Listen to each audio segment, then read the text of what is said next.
Hello everyone, welcome back to the Frankenstein series. Today we'll be reading chapter 1. The information about this book will be in the description as well as other platforms that you can follow me on. We're just going to get straight right into this, but if you do enjoy the video, please make sure to leave a like and please subscribe. And if you have any more suggestions for other things that I can do, please put it in the comments down below. Well, let's get right into this.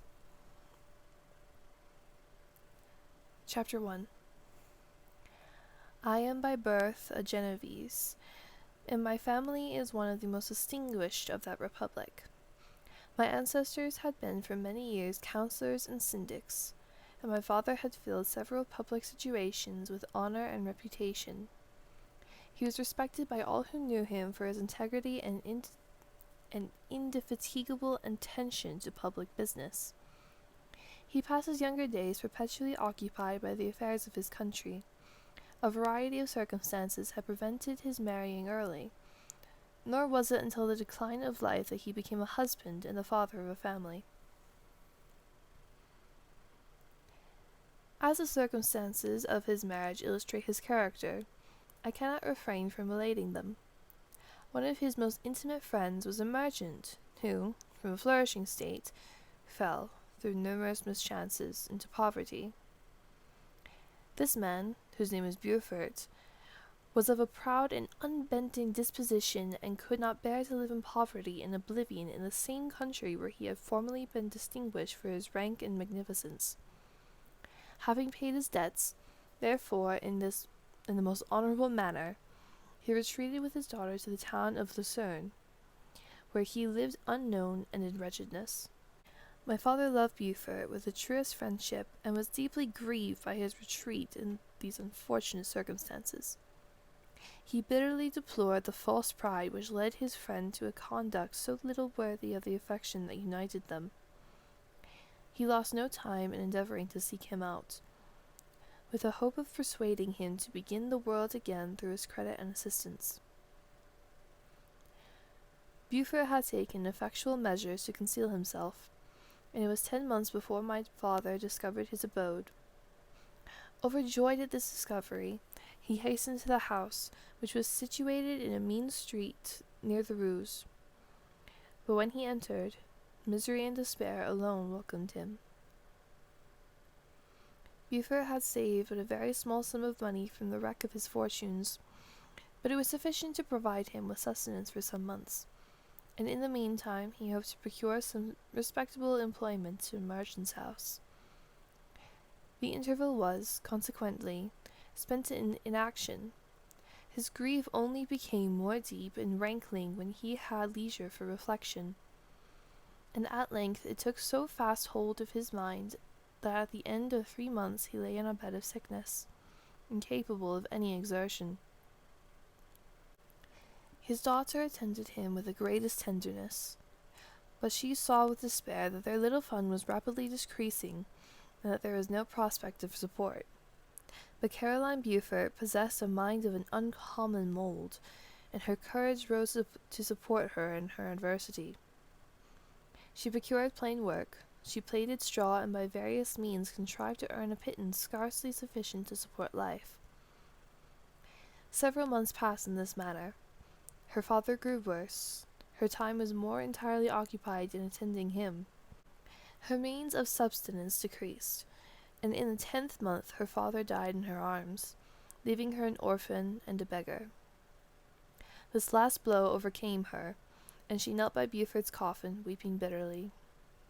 When my father entered the chamber, he came like a protecting spirit to the poor girl, who committed herself to his care, and after the interment of his friend he conducted her to Geneva and placed her under the protection of a relation. 2 years after this event, Caroline became his wife. There was a considerable difference between the ages of my parents, but this circumstance seemed to unite them only closer in bonds of devoted affection. There was a sense of justice in my father's upright mind which rendered it necessary that he should approve highly to love strongly. Perhaps during former years he had suffered from the late discovered unworthiness of one beloved, and so was disposed to set a greater value on tried worth. There was a show of gratitude and worship in his attachment to my mother, differing wholly from the doting fondness of age, for it was inspired by reverence for her virtues and a desire to be the means of, in some degree, recompensing her for the sorrow she had endured, but which gave inexpressible grace to his behaviour to her. Everything was made to yield to her wishes and her convenience. He strove to shelter her, as a fair exotic is sheltered by the gardener, in every rougher wind, and to surround her with all that could tend to excite pleasurable emotion in her soft and benevolent mind. Her health, and even the tranquillity of her hitherto constant spirit, had been shaken by what she had gone through. During the 2 years that had elapsed previous to their marriage, my father had gradually relinquished all his public functions, and immediately after their union they sought the pleasant climate of Italy, and the change of scene and interest attendant on a tour through that land of wonders, as restorative for her weakened frame. From Italy they visited Germany and France. I, their eldest child, was born at Naples, and as an infant accompanied them in their rambles. I remained for several years their only child. Much as they were attached to each other, they seemed to draw inexhaustible stores of affection from a very mine of love to bestow them upon me. My mother's tender caresses and my father's smile of benevolent pleasure while regarding me are my first recollections. I was their plaything, and their idol, and something better, their child, the innocent and helpless creature bestowed on them by heaven, who to bring up to good, and whose future lot it was in their hands to direct to happiness or misery, according as they fulfilled their duties towards me.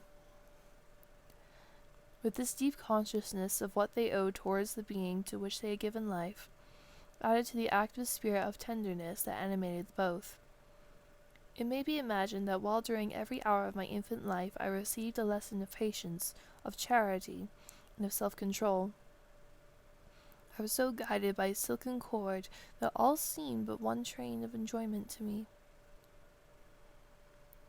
For a long time I was their only care.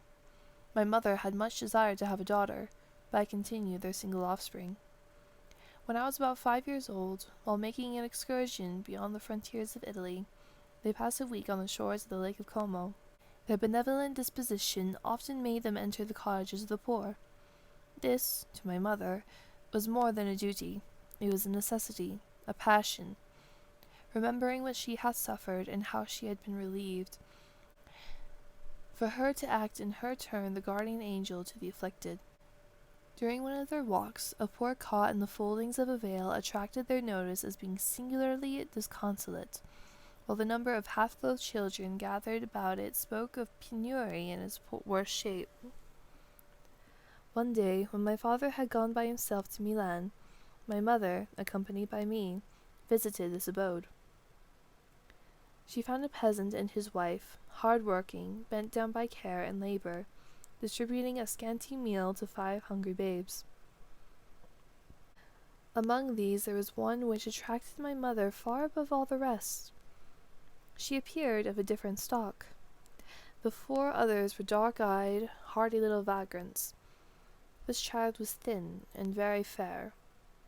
Her hair was the brightest living gold, and despite the poverty of her clothing, seemed to set a crown of distinction on her head.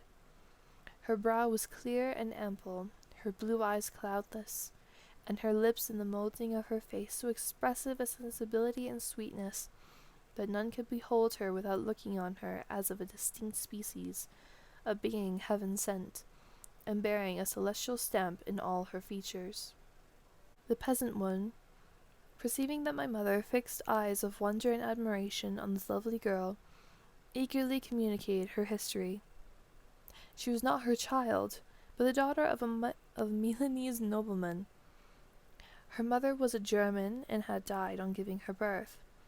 The infant had been placed with these good people to nurse. They were better off then. They had not been long married, and their eldest child was but just born. The father of their charge was one of those Italians nursed in the memory of the antique glory of Italy, one among the Chevalier or Agnorfrimenti, who exerted himself to obtain the liberty of his country. He became the victim of its weakness. Whether he had died or still lingered in the dungeons of Austria was not known. His property was confiscated. His child became an orphan and a beggar.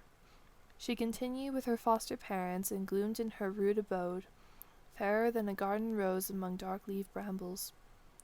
When my father returned from Milan, he found playing with me in the hall of our villa a child fairer than pictured cherub, a creature who seemed to shed radiance from her looks, and whose form and motions were lighter than the chamois of the hills. The apparition was soon explained. With his permission, my mother prevailed and her rustic guardians to yield their charge to her. They were fond of the sweet orphan. Her presence had seemed a blessing to them, but it would be unfair to her to keep her in poverty and want when Providence afforded her such powerful protection. They consulted their village priest, and the result was that Elizabeth Lavenza became the inmate of my parents' house. My more than sister, the beautiful and adored companion of all my occupations and my pleasures. Everyone loved Elizabeth.